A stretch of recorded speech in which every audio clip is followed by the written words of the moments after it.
Everyone, स्वागत आहे तुमचं माझ्या नव्या व्हिडिओमध्ये। खूप दिवस झाले आम्ही विचार करत होतो की कुठेतरी 1-2 दिवस जाऊन येऊ।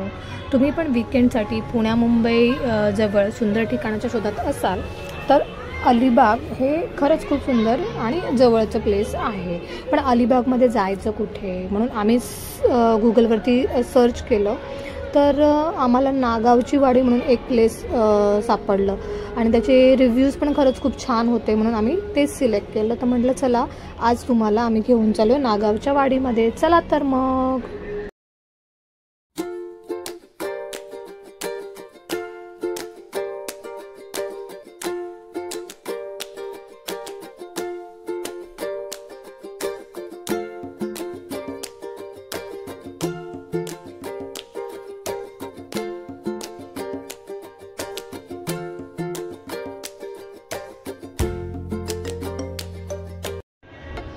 हाय नागावच्या वाडीचा एंट्रन्स आणि तुम्ही बघाल तर अगदी समोरच आहे कोळीनबाई हे रेस्टॉरंट। तुम्ही जर कोळीनबाई हे आय थिंक इन्फ्लुएन्सर आहेत, तुम्ही त्यांना कधी त्यांचे व्लॉग्स बघितले असतील किंवा व्हिडिओज पाहिले असतील तर, पण नॉनव्हेज लवरसाठी अगदी परफेक्ट ठिकाण आहे हे।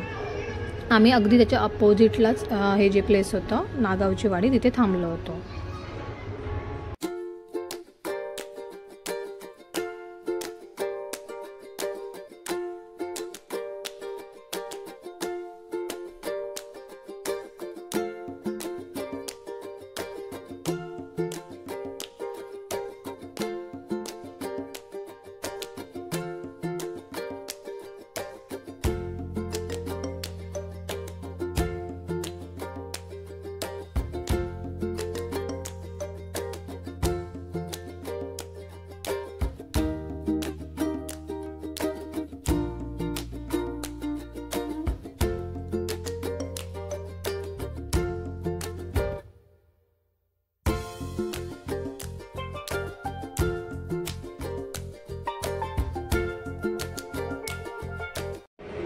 आपण कुठल्याही नवीन ठिकाणी जेव्हा फिरायला जातो तेव्हा आपला मेन जे आपल्या डोक्यात चालू असतं की तिकडचे रूम्स कसे असतील किंवा ती प्रॉपर्टी कशी असेल, आणि खास करून जेव्हा आपण लहान मुलांना घेऊन जातो तर हे प्लेस जे तुम्ही बघाल तर अगदी म्हणजे चिल्ड्रन फ्रेंडली होतं।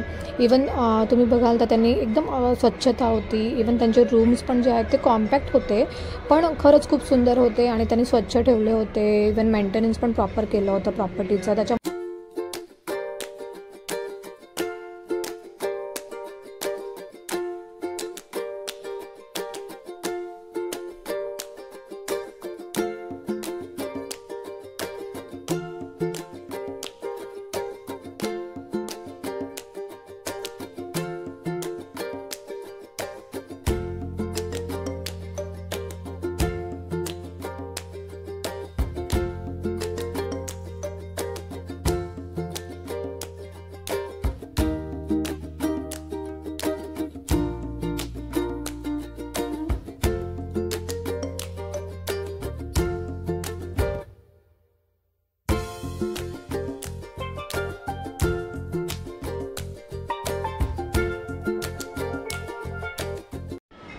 प्रॉपर्टीच्या आतमध्ये तुम्ही बघाल तर एक विहीर होती, ती पण ॲक्च्युली बघण्यासारखी होती कारण की आजकाल मुंबईसारख्या शहरामध्ये विहीर वगैरे तर बघायला आपल्याला मिळत नाही। पण ही तुम्ही बघाल तर त्यांनी प्रॉपर वरून त्याला एक नेट लावून ती विहीर पूर्णपणे क्लोज।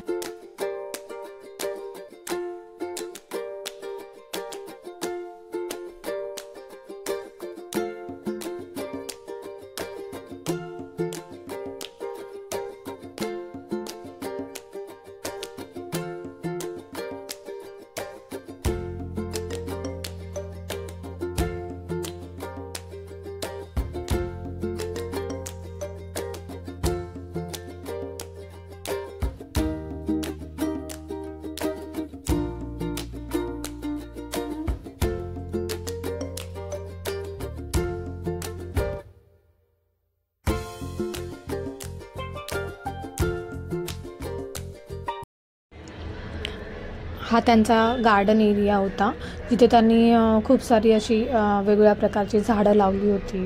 आणि बऱ्यापैकी त्यांनी ग्रीनरी चांगली मेंटेन केली होती.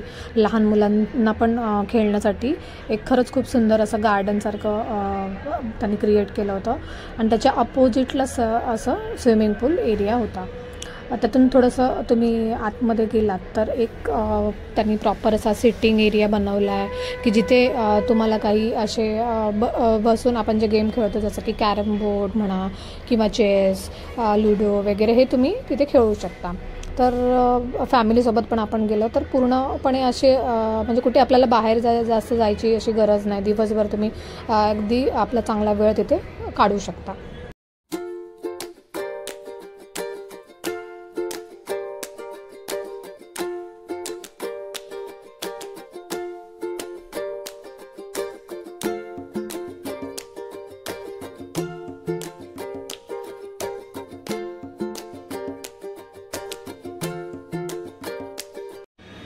हा होता अलिबागमधला पहिला दिवस. हा व्लॉग तुम्हाला आवडला असेल तर लाईक, शेअर आणि सबस्क्राईब करायला विसरू नका. पुन्हा भेटू नेक्स्ट व्लॉगमध्ये. थँक्यू. Bye bye.